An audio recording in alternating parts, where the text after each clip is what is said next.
축복 인사 나누겠습니다. 주는 그리스도시요 살아계신 하나님의 아들이십니다. 오늘 말씀의 제목은 종교적 삶에서 생명의 삶으로 사는 정의인이라는 제목입니다. 지난주에는 교회 안에 여러 가지 구제일로 분란이 생기기 시작했습니다. 이 분란의 원인을 알고 보니 영적인 말씀 부재였습니다. 그래서 사도들이 말씀과 기도에 전무하면서 교회 안에 말씀을 풍성히 전달하고 7명의 집사들을 성경 충만, 지혜 충만한 자를 세웠더니 하나님이 말씀이 흥왕하여 더욱더 제자들이 많아지고 제사장들도 이 도에 무릎을 꿇게 되는 하나님의 역사가 나타나기 시작했습니다. 교회 안에서만 이 사람들이 주의 나라를 위해서 헌신한 게 아니라 현장에서도 구원받을 백성들을 위해서 스데반이 복음을 증거하는 가운데 오늘 이 스데반이 잡혀서 다시 공회 앞에 서서 지금 신문을 받는 내용입니다. 그 내용 중에 스데반이 자기를 변론한 것이 아니라 복음을 성경의 구약 성경을 가지고 이들에게 말씀을 전파하는 내용입니다. 자, 그러면 뭐에 대해서 이 사람들이 신문을 했는가 하면은 6장에 보면은 너희가 이 성전을 헐고 그리고 우리가 전해준 이 율법을 규례를 고치겠다 함을 우리가 들었는데 오늘 7장 1절에 대제사장이 이르되 이것이 사실이냐? 오늘 두 가지 질문입니다. 성전에 대해서 너희들이 모독했는데 그리고 하나님 모세에게 준 율법을 너희들이 뜯어 고치고 했는데 이 두 가지가 사실이냐? 이 말은 다른 말로 하자면 이 종교적 삶을 살아가는 사람들은 하나님이 주시는 성전에 대한 오해와 율법에 대한 오해가 들어가 있기 때문에 이 두 가지가 복음하고 부딪히는 겁니다. 종교인들은 결국은 하나님의 생명의 말씀보다는 자기들의 신념, 자기들의 관념을 가지고 살아갑니다. 그러니까 성경에서 말하고자 하는 올바른 내용이라기보다는 자기들이 임의적으로 해석을 하고 그걸 신념으로 삼아서 살아가는 사람들입니다. 오늘날 이 성전에 대한 오해가 많죠. 이 교회당을 성전이라고 오해하는 사람들이 많습니다. 이미 성전은 예수님이 내가 무너뜨리겠다 그랬어요. 3일 만에 내가 이 성전을 다시 세우겠다 했을 때 그 성전은 예수 그리스도의 몸을 성전이라고 가리켰다 그랬어요. 그리고 성령이 임하면 우리 또한 하나님의 성전이라는 거죠. 그 교회가 뭐냐? 예수님이 머리가 되시고 성전 삼은 우리가 교회가 되는 그의 몸이 되는 머리와 몸이 붙어 한 유기체로 돌아가는 것이 바로 교회입니다. 오늘 성전 시대 아니고 교회 시대죠. 자, 근데 예수님이 이미 십자가에 죽으시고 부활하시고 성령이 이미 임했는데 이 종교적 삶을 살아가는 사람은 끝까지 하나님의 계신 곳이 하나님을 만나는 곳이 바로 사람이 만들어 놓은 성전이다라고 굳게 믿고 있습니다. 그리고 모세가 주어진 이 율법으로 구원을 받을 수 있다. 그래서 율법의 행위로 죄가 없으면 우리 구원받는다. 이런 잘못된 이해를 갖고 있는 종교적 그룹에 있는 리더들, 또 이들을 따르는 많은 유대교들. 자, 이런 교회, 다시 말해 이런 종교들은 성공자가 많습니다. 예루살렘 성전의 성공자가 괜히 많았어요. 종교적 신념과 또 불신자들이 자기의 신념을 가지고 성공한 사람들이 있습니다. 그 나중에 어떻게 될까요? 반드시 영적 문제가 찾아옵니다. 왜냐하면 자기 신념, 종교적 신념은 죄와 사탄을 이겨낼 수 없기 때문에 영적 문제에 걸려서 결국은 인생이 무너집니다. 그래서 우리는 생명으로 살아가야 됩니다. 자, 그러면 오늘 이 두 가지의 유대인들의 반박에 대해서 올바른 하나님의 말씀을 스데반을 증거하고 있습니다. 두 사람을 통해 증거하고 있는데요. 너희들도 알다시피 아브라함과 요셉에 대해서 먼저 하나님의 말씀이 어떻다는 것을 증거하고 있습니다. 자, 오늘 2절에 보니까 부형들이여 들으라.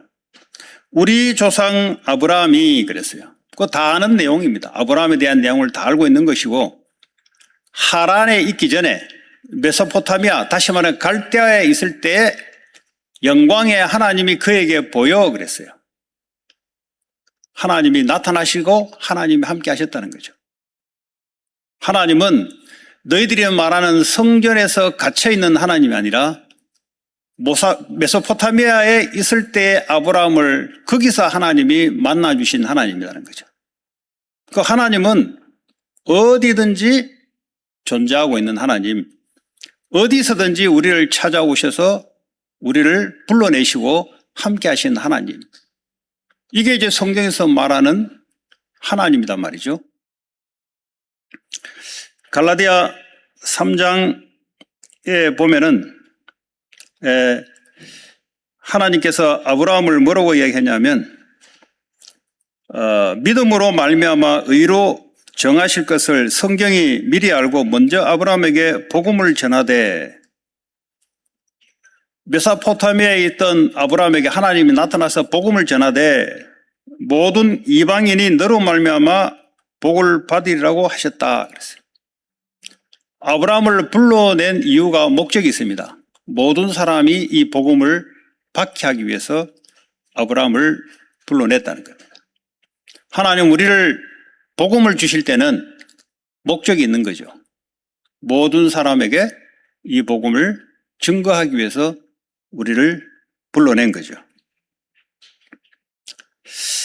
자, 그리고요, 아브라함이 메소포타미아에서 빠져나와서 다시 또 하란에 머뭅니다. 이 하란은 갈대아 문화죠. 다시 말하면 자기의 문화권 영역을 벗어나기를 싫어합니다. 생소한 문화권을 가기 싫어해요. 근데 하나님은 그것을 넘어서기를 원합니다. 나의 문화, 내가 놀았던 곳, 내가 익숙하고 편리한 곳이 아니고 이것을 넘어서게 만듭니다. 결국은 아브라함의 아버지를 죽게 한 것보다는 연수가 낮에 죽은 거죠. 결국은 하나님이 아브라함을 하란에서 불러내서 하나님이 가나안 땅으로 옮기십니다. 하나님 우리가 어디 갈지를 알 수 없을 때도 하나님이 나타나셔서 아브라함을 하란에서 다시 불러냅니다. 그리고 하나님이 원하시는 가나안 땅으로 옮기신 하나님. 이 말을 왜 스데반이 이야기하는가? 하나님은 한 곳에 어디에 갇혀서 우리를 만나주시는 하나님이 아니라 어디서든지 하나님은 우리와 함께 하시고 우리가 갈 바를 알지 못하고 있을 때에도 하나님은 우리와 함께 하시고 우리를 인도하신 하나님이다. 너희들도 다 알지 않느냐? 이런 하나님이다. 어째서 하나님이 성전에 갇혀있는 하나님이냐? 라는 말을 하는 거예요. 자, 3절에 이르시되 네 고향과 친척을 떠나 내가 네게 지시할 보일 땅으로 가라. 고향 친척은 우리가 익숙하게 의지하고 익숙하고 살아왔던 문화고 편리한 곳입니다.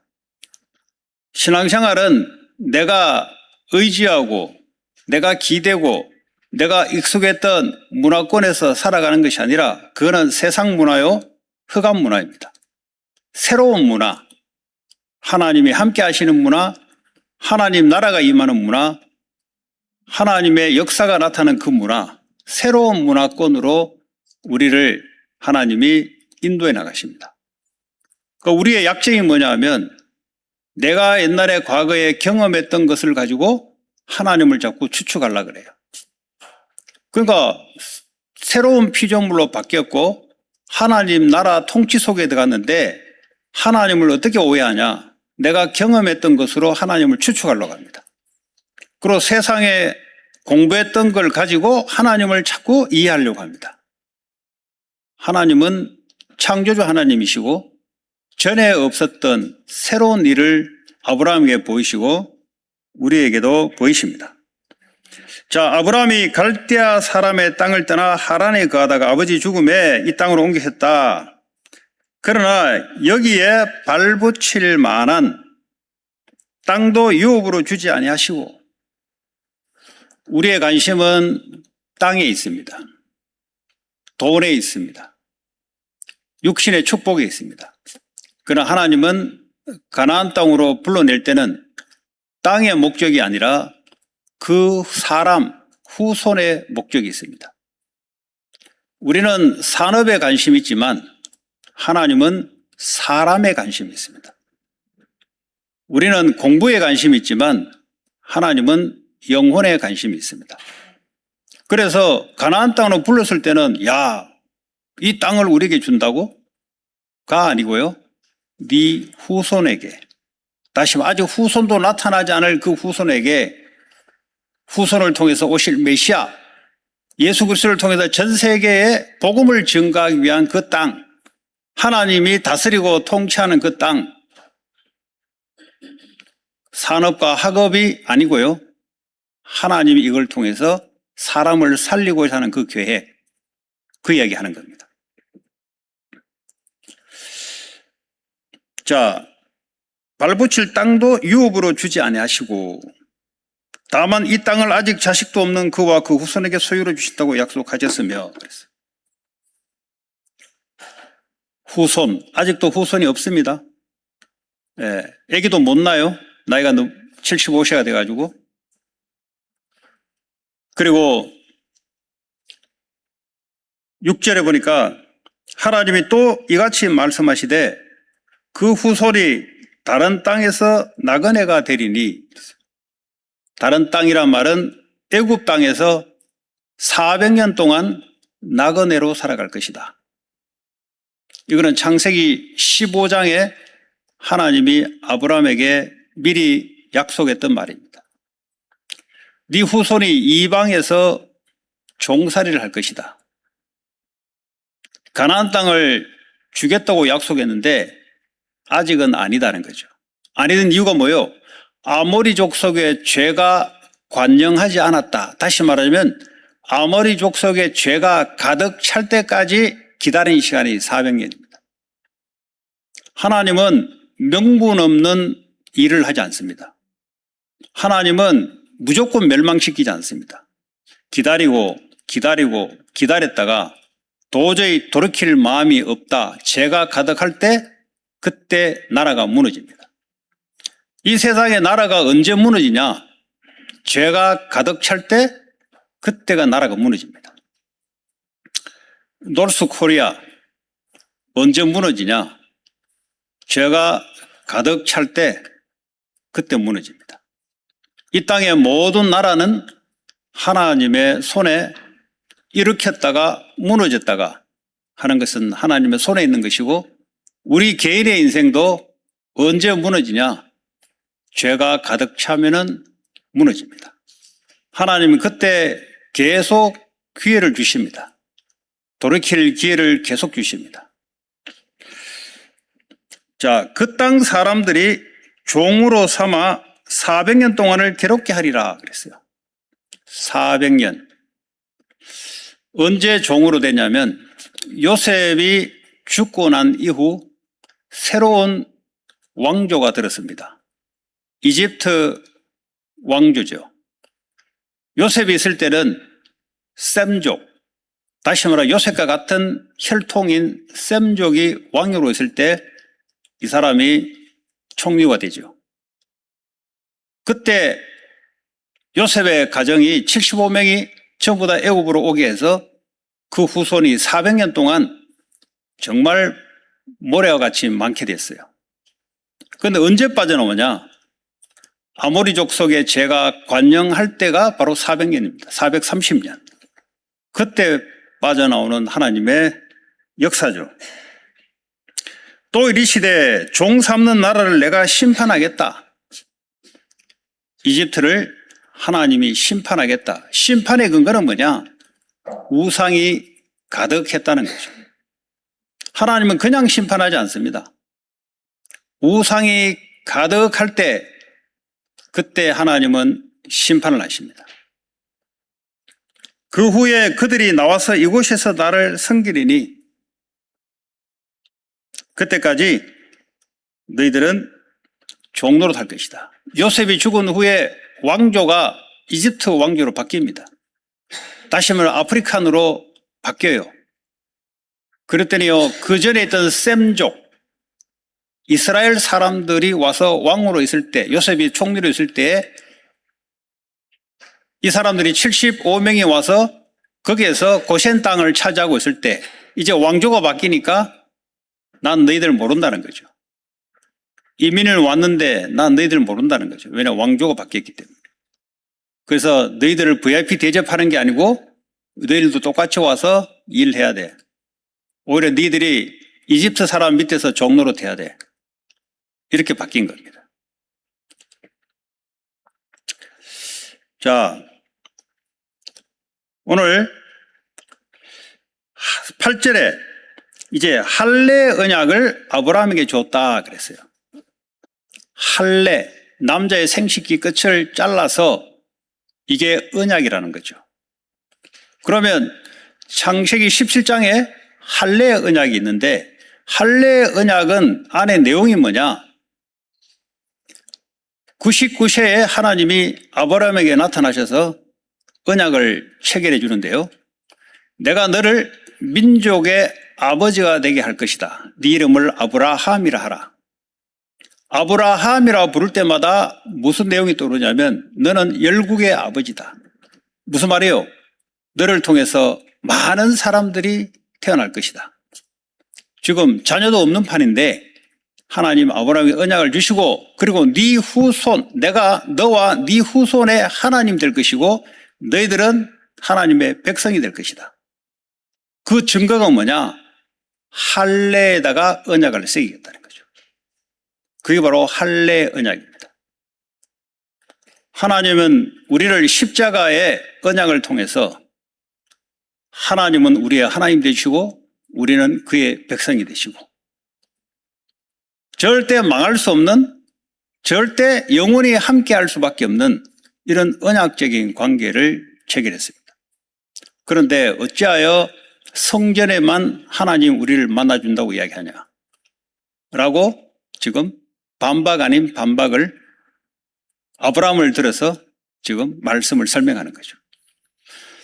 오늘날도 사람들이 신앙생활을 어떻게 하는 사람이 있는가 하면은 요 교회당을 성전으로 생각하고 교회당에 와서 예배 드리면 이게 신앙생활으로 생각하는 거예요. 이런 종교적인 삶을 살아가는 사람들에게는 하나님 오늘 이 말씀을 주는 거예요. 하나님은 교회당 안에서도 함께 하시고 밖에서도 함께 하시고 내가 환난 속에서도 내가 너와 함께 하시고 시편 139편에 보니까 네가 스올 가운데 내려갈지라도 거기도 하나님 함께 하시고 하나님은 예수 그리스도를 믿는 우리에게는 약속이 있습니다. 어디든지 내가 너와 함께 하겠다. 나는 너의 하나님 되고 너는 나의 백성이 될 것이다. 할례 언약을 새겼다면 우리는 세례를 통해서 하나님의 언약을 확인하는 거죠. 나는 하나님의 자녀다는 거죠. 넘어져도 하나님이 함께 하신다. 병 가운데 있어도 내가 너와 함께 하겠다. 이 언약을 꼭 새기라는 겁니다. 이미 아브라함에게 이렇게 이미 주셨는데 왜 너희들이 지금 성전을 들먹거리냐? 성전에만 하나님 만나주는 것이 아니다는 거죠. 성전은 모세 시대에 성막이 나왔는 거죠. 이미 모세 이전에 아브라함 시대에 하나님은 그리고 율법이 있기 전에 아브라함은 믿음으로 구원을 받았지, 의로 받았지 율법을 행함으로 언제 구원을 받는다고 했냐? 그러니까 복음이 없으면은 그 두 가지에 걸리는 거죠. 그 두 가지가 부딪힌다는 말은 생명의 복음을 놓쳤다는 겁니다. 불신자들이 이 복음이 자꾸 부딪힌다는 말이 뭐냐면 내가 하나님이지 무슨 하나님 따로 있냐 이게 부딪히는 거예요. 구원을 받아라. 내가 왜 구원을 받냐. 그리고 내가 착하게 살면 되지. 바르게 살면 되지. 내가 뭘 또 종교를 가져야 되냐. 이 두 가지가 부딪히는 거죠. 성전, 율법. 불신자에게는 내가 하나님이 누굴 하나님 만나냐. 율법대로 살아야 내가 바르게 살고 착하게 살면 되지. 무슨 교회를 다니냐. 이 두 가지가 부딪히는 거예요. 그리고 종교적인 삶을 살아가는 사람도 주일날 예배당에 와서 예배드리면 신앙생활이지 뭐 요란스럽게 밖에 나가서 또 하나님 찾냐. 요 종교적 삶을 살아가는 사람하고 복음하고 부딪히게 돼 있어요. 그리고 내가 바르게 살면 되지 뭐 그것도 하나님을 찾냐 말이지. 요 종교적인 사람. 그러니까 지금 옛날에 바리새인들, 사두개인들 논리나 오늘날 교회 다니는 이런 부류의 사람들의 논리나 똑같아요. 뭐 학교에서 뭐 유별나게 예수 이야기하냐. 열심히 공부하면 되지. 열심히 산업해서 교회다가 헌금 많이 갖다 바치면 되는 거지. 뭐 거기서 요란스럽게 예수 이야기하냐. 그냥 교회 와서 조용하게 예배드리고 밖에 나가서는 열심히 살면 되는 거지. 이런 종교적인 삶을 살아가는 사람들하고는 늘 복음의 생명이 부딪히게 돼 있습니다. 2000년 전에 스데반이 구약 성경을 가지고 하나님이 누구시고 하나님은 우리와 어떻게 함께 하시고 신앙생활이 올바른 게 뭔지를 지금 아브라함을 통해서 종교인들에게 지금 설명해 가는 겁니다. 혹시 오늘 저와 여러분들이 내가 종교적인 삶을 살아가고 있다면 그런 영적 문제를 못 벗어납니다. 종교라는 것은 내가 중심이 되는 겁니다. 그러면 불신자하고 다른 게 뭐냐? 내가 중심인데 올바른 하나님의 말씀을 가지고 살아가는 것이 아니고 나름대로 성경의 말씀을 나의 신념과 이 믿음을 가지고 살아갑니다. 유대인들, 바리새인들처럼 성전에서만 하나님이 우리를 만난다. 율법을 행함으로 구원을 받는다. 이런 자기의 신념, 이거는 정말 어려워요. 여러분 복음 놓치고 신앙생활을 계속하게 되면은 자기 신념이 있습니다. 이게요 성경으로 딱 포장이 되어 있기 때문에 정말 바꾸기가 어려워요. 그래서 오히려 예수 오래 믿은 생명 모르고 오랫동안 믿은 사람들이 바뀌기 어렵습니다. 이거 바뀌려면 하늘과 땅이 진짜 진동을 해야 돼요. 왜냐? 이 틀린 것을요 요게 지금 성견으로 생각하고 있다니까요. 왜냐? 오랫동안 목사들이 그렇게 설교를 해놨어요. 요 성전에 와야만 기도가 된다. 요 성전에 올라올 때는 아무나 못 올라온다. 그래서 요 높게 만들어놨어요. 그러다 보니까 이제 우리가 이제 듣기 좋게 성전 건축이 사실 교회당 건축이죠. 네. 성전. 요 우리가 성전입니다. 그러니까 이게 쉽게 말하면 틀린 종교적인 것을 성도들이 계속 심어놓으면서 가스라이팅을 하는 거죠. 그러다 보니까 교회당 안으로만 계속 끌어모으는 가스라이팅을 하게 되는 거예요. 왜냐? 구약과 신약이 분명히 다른데 구약적인 성경을 가지고 신약에도 계속 가스라이팅 하면서 교회 안에만 머무르게 만들고 교회 밖에서는 어떻게든지 상관이 없습니다. 어쨌든 교회에 많이 모이게 하면 되는 거예요. 성도들이 모르니까 또 한국 교회는 오랫동안 그런 설교를 많이 해왔습니다.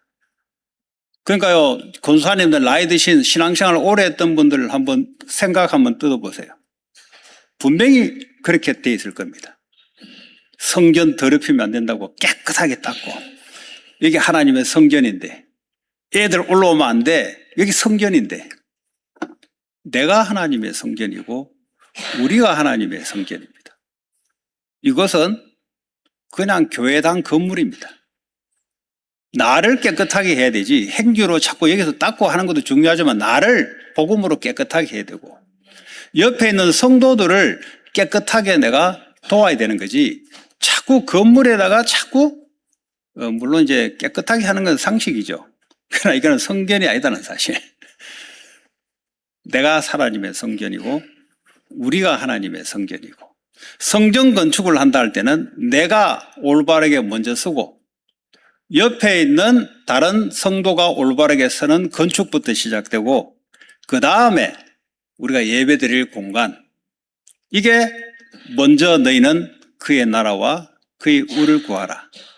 그리하면 이 모든 것, 교회당 눈에 보이는 육신적인 것 더해 줄 것이다. 이 순서를 바뀌어버리면 종교생활로 빠지는 겁니다. 여러분, 우리가 공부를 하고 산업을 하는데 하는 목적이 뭐죠? 불신자가 하는 말이 있습니다. 먹고 살아야지. 아니, 다 먹고 살기 위해서 하는 거지. 불신자가 그렇게 말합니다. 혹시 여러분도 그렇게 생각하십니까? 아니, 목사님 먹고 살아야지. 아니, 목사님 밥 안 먹고 삽니까? 먹고 살아야지.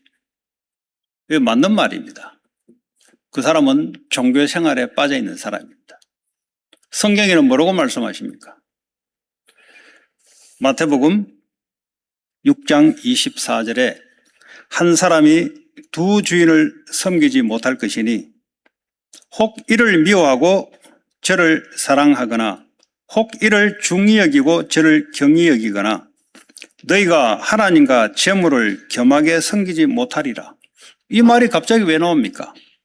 그러면서 뭐라고 뒤에 나오냐면 너희 목숨을 위하여 무엇을 먹을까? 지금 불신자들이 먹고 살기 위해서 내가 지금 살아가는 게 아닙니까? 내 목숨을 살기 위해서, 음식을 먹기 위해서 지금 돈을 벌고 공부를 하고 직업을 갖는 게 아닙니까? 또 몸을 위하여 무엇을 입을까 염려하지 마라. 지금 내가 돈을 벌고 하는 목적이 결국 내 몸을 가리고 멋내고 보호하고 이거 하려면 돈이 필요하지 않습니까? 목숨이 음식이나 몸이 의복보다 중요하지 않다 그랬어요. 그 말은 뭐죠? 너희 생명과 너희 몸이 음식과 의복보다 더 중요하니 그것은 하나님이 책임진다는 거죠. 그러면 우리의 목숨과 우리의 몸은 하나님을 위해서, 그의 나라를 위해서 사용하는 것이라는 거죠. 그런데 어찌하여 너희가 먹는 음식과 옷과 이걸로 맞바꿔서 먹고 살아야지 하고 살아가냐 이 말이지. 이거는 불신자들이나 하는 것이라는 거죠. 그래서 너희는 먼저 그의 나라와 그의 의를 구하라. 그리하면 이 모든 것을 더해 줄 것이다. 이 말씀은 우리가 왜 공부를 하고 산업을 하는가 곰곰이 생각하셔야 됩니다. 나는 지금 하나님을 섬기는 사람이냐 아니면 세상, 돈, 마귀를 섬기는 것이냐. 만약에 내가 하나님을 섬긴다고 할 때는 어떤 일이 발생되냐. 내 공부나 산업은 교회와 세계보험화를 위해서 사용되는 걸 말합니다. 그의 나라란 말은 그리스도의 몸된 교회와 앞으로 구원받을, 전 세계에 펼쳐져 있는 앞으로 구원받을 그 백성, 그걸 위해서 내 직업, 공부가 그걸 위해서 사용되는 걸 말합니다. 그리하면 나머지는 하나님이 알아서 한다는 거죠. 다시 말하자면 나의 첫 번째 직업이 뭐냐? 교회를 살리는 나의 직업. 내가 중직자로 기업 부름받다마는 이게 첫 번째 나의 직업이라는 거죠. 두 번째 직업이 세상에서 일하는 직업이라는 거죠.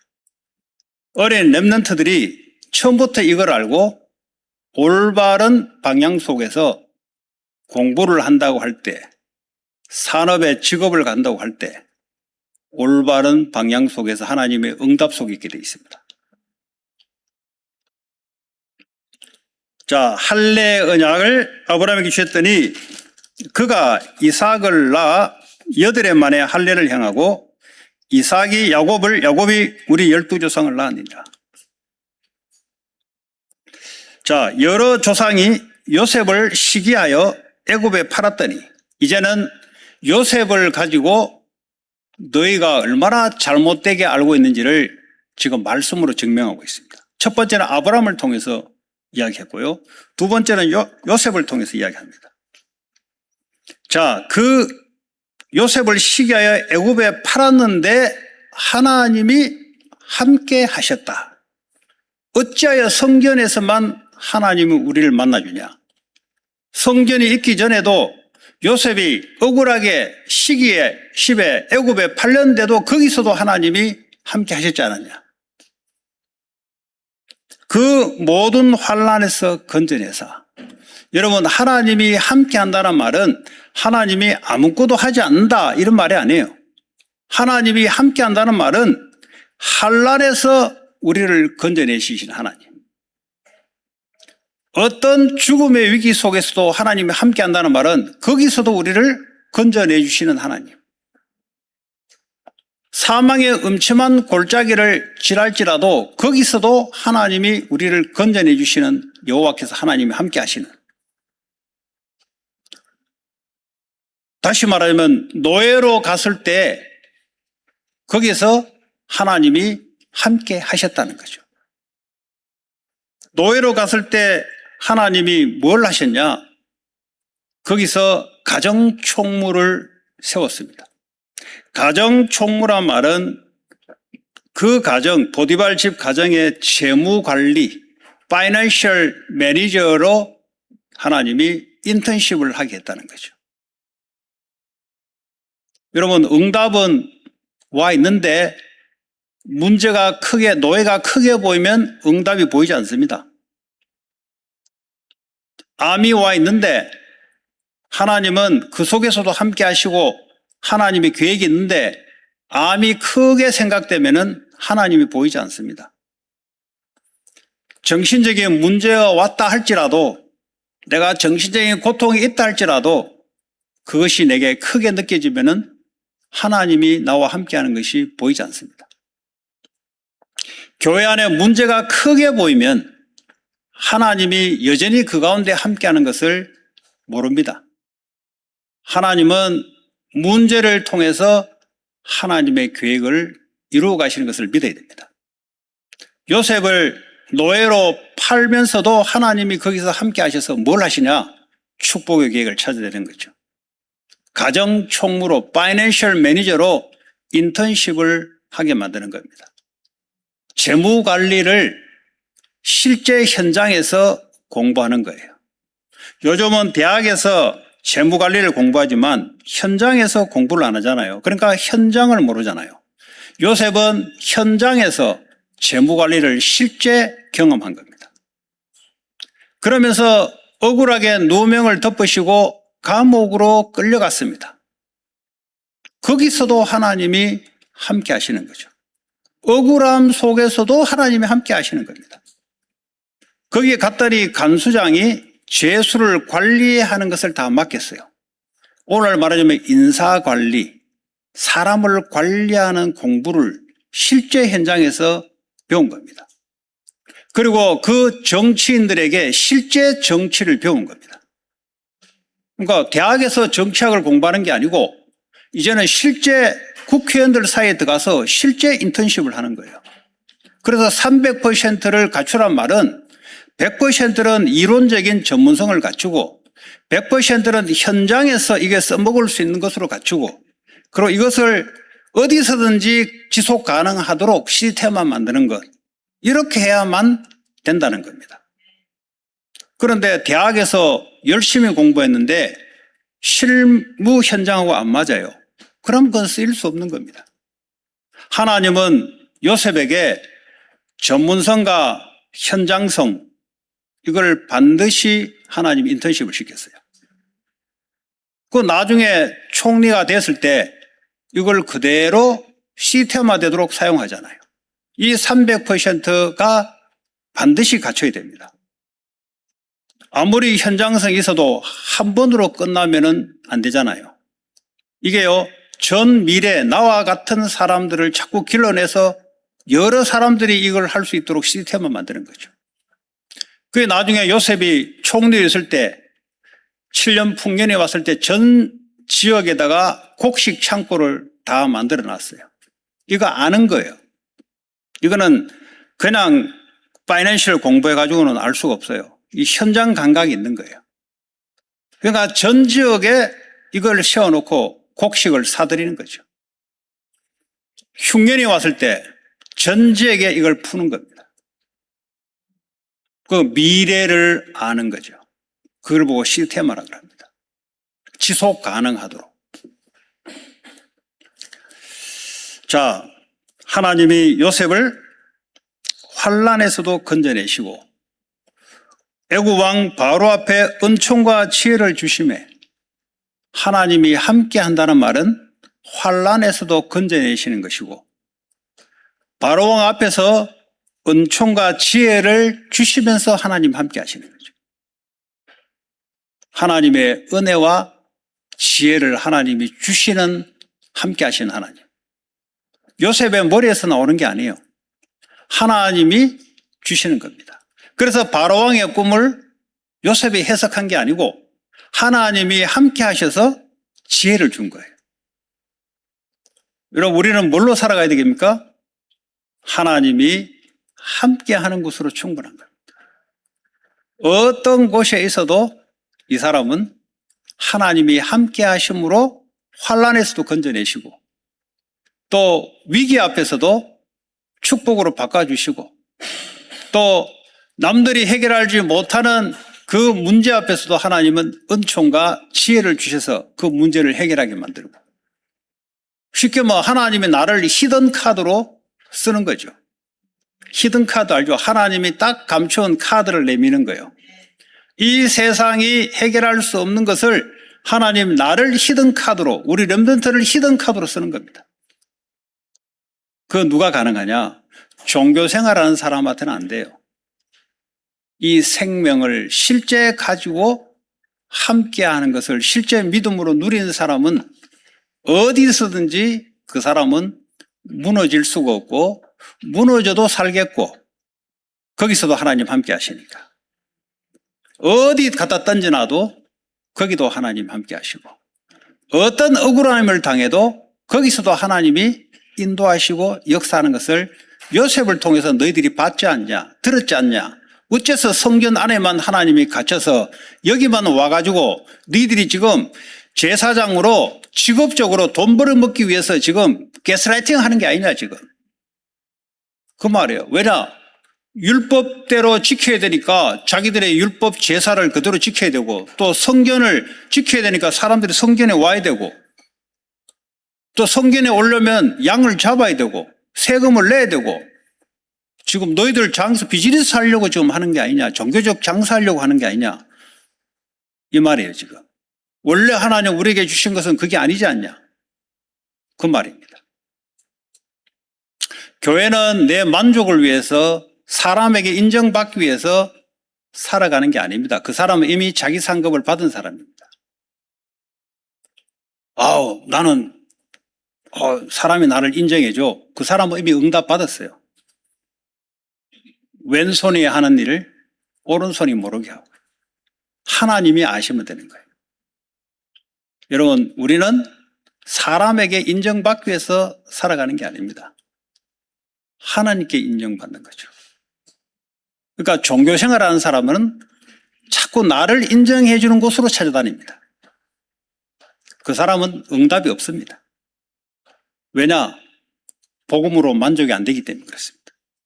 하나님이 함께하는 것으로 만족이 안 되기 때문에 자꾸 사람으로 하여금 자꾸 인정받으려고 합니다. 우리는 그런 종교 생활에서 벗어나야 됩니다. 우리는 하나님이 함께하는 것으로 만족이 되는 사람들. 이게 생명을 가지고 있는 사람들. 질병이 왔는데도 하나님이 함께 하심을 누리면 질병이 나를 움직이지 못해 하나님 나를 움직이지. 정신병 시대에 왜 정신병이 많이 오는가? 성경에 보니까 하나님을 사랑하는 것보다 너 자신과 돈과 명예를 사랑하게 되면 고통의 시대가 올 거다. 이 미국은 복음보다 사랑할 게 너무 많아요.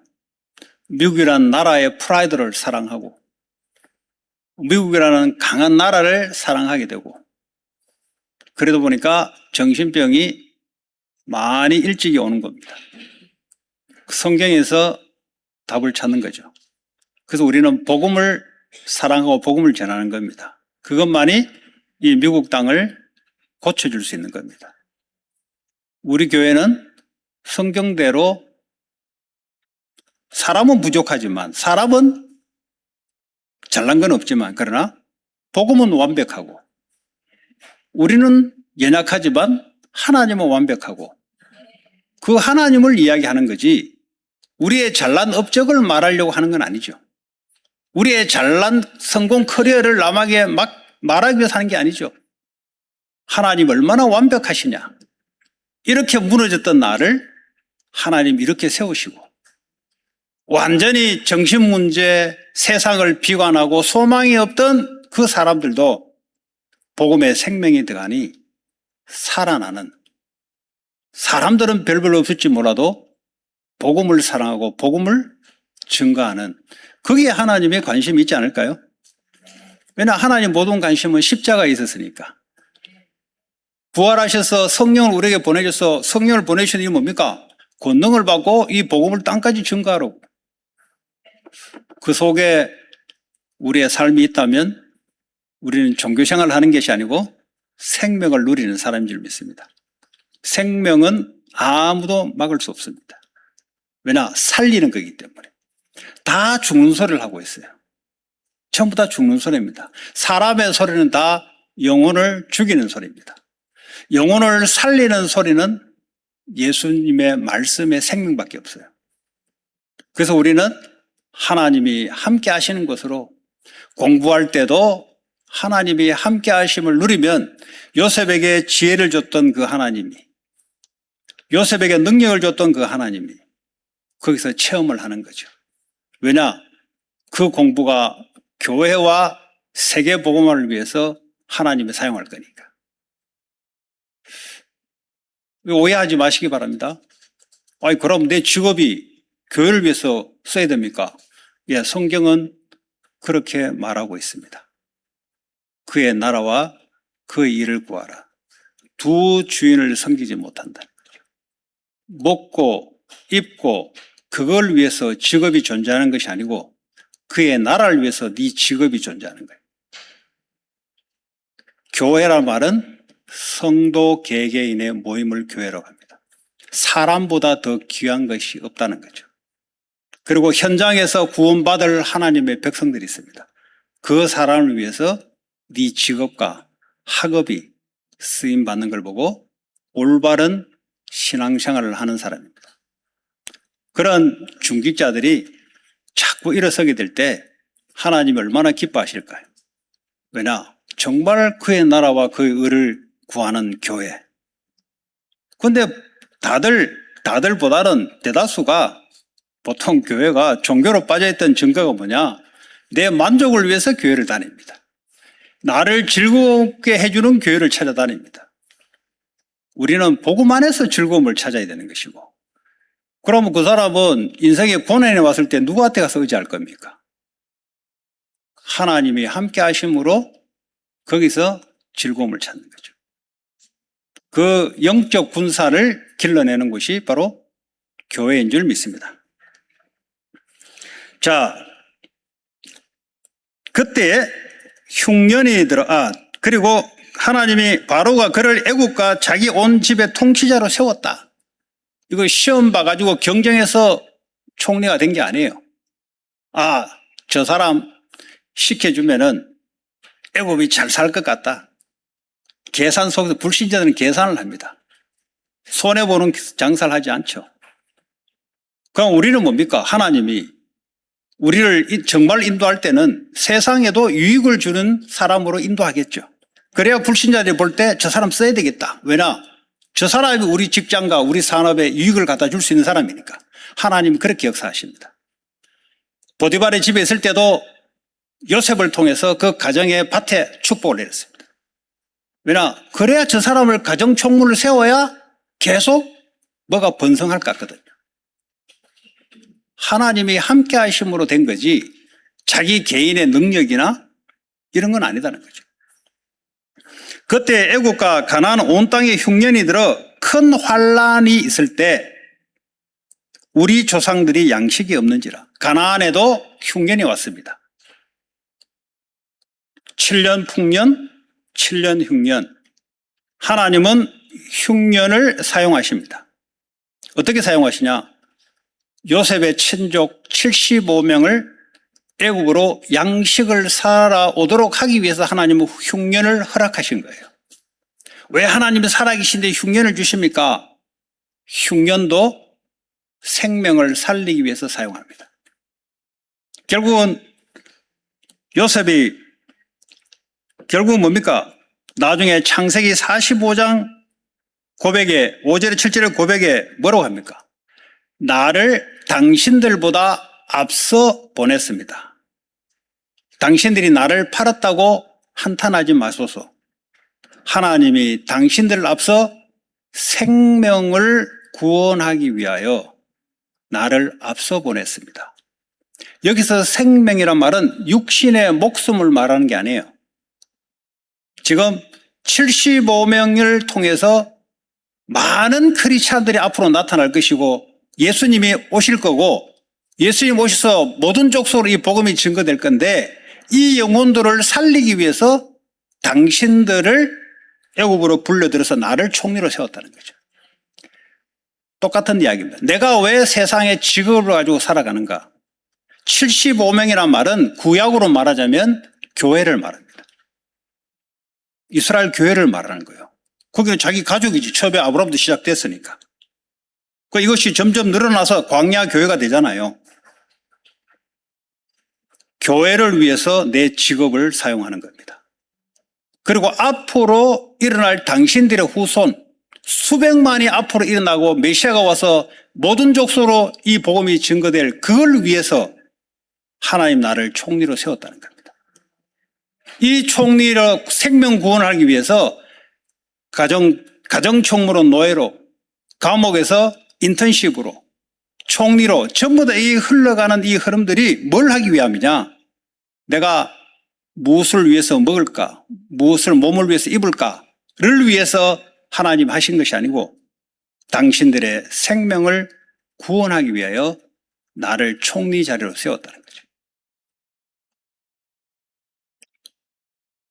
오늘날 나는 정말 종교에서 벗어나서 성경적이고 하나님 원하시는 그 흐름 속에 있는가?